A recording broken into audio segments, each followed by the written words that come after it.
Hello and welcome to Halloween 2020. I know we're halfway through the month already, but here we go. So this is a Beetlejuice look. I'm starting with the eye look. So basically I just did a purple transition shade, and then I'm doing a nice black smoky eye, which we're gonna put a gloss over later. This is editorial Beetlejuice, if you will. So I'm just tapping that on with my finger and then blending out the edges, and this is a process. It's gonna look bad before it looks good, okay? So yeah, we're just gonna speed that right up.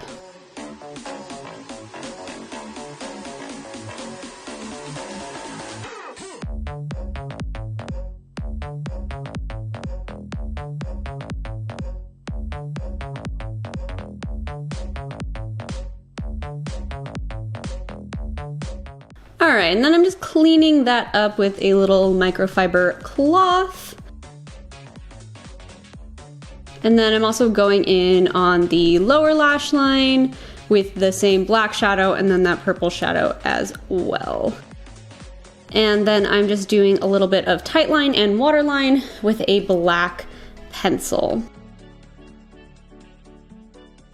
Okay, then I'm popping on some mascara, and I decided that it wasn't like dark enough for me, so I'm taking a black cream paint from the Makeup Forever Flash palette and popping that on my lid as well. This will help when I put the gloss on too, to give it a nice glossy base. Then we're just popping on a foundation. You could do like a white cream base for this, but I just decided to go with a foundation that was on the lighter side for my skin tone.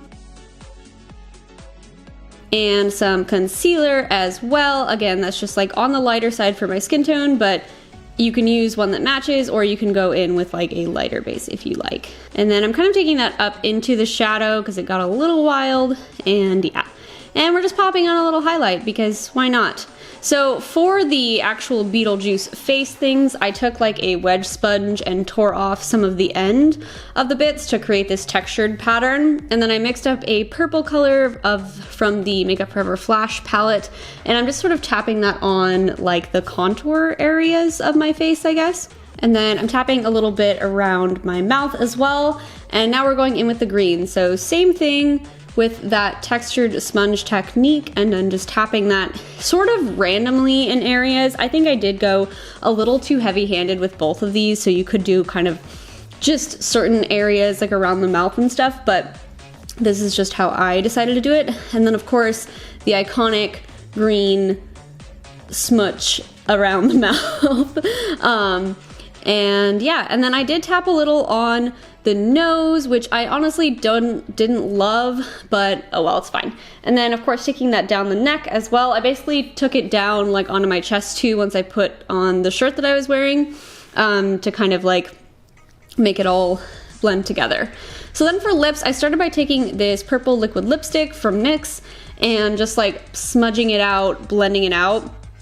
But it wasn't quite the right shade I wanted, so I ended up going on top with that same purple cream paint as well, just to make everything kind of match. And then we are going in with the gloss. This is the Linda Hallberg Infinity Gloss. It's just a nice eye gloss. You could also use a lip gloss for this, especially since it's just like a Halloween look. And now it's time to get into costume. Ooh, look at that. All right, so I slicked back my hair for this. You could do like the wild, crazy Beetlejuice hair. This is just what I decided to do. And then I'm adding those cream paints into the hairline. So I went in with white first to make it show up a little bit better, and then I'm going in with the green just along the hairline. And that is the finished look, everybody. I hope you enjoyed this tutorial. Please give it a like and a subscribe, and I'll see you all again soon. So, okay. 45-ish minutes, and I'll be back in the yard. So if you want to leave in like 20-ish minutes. Right, I have to pick you up. Yeah, I know, you have the car. Okay, yeah, I can leave in 20 minutes.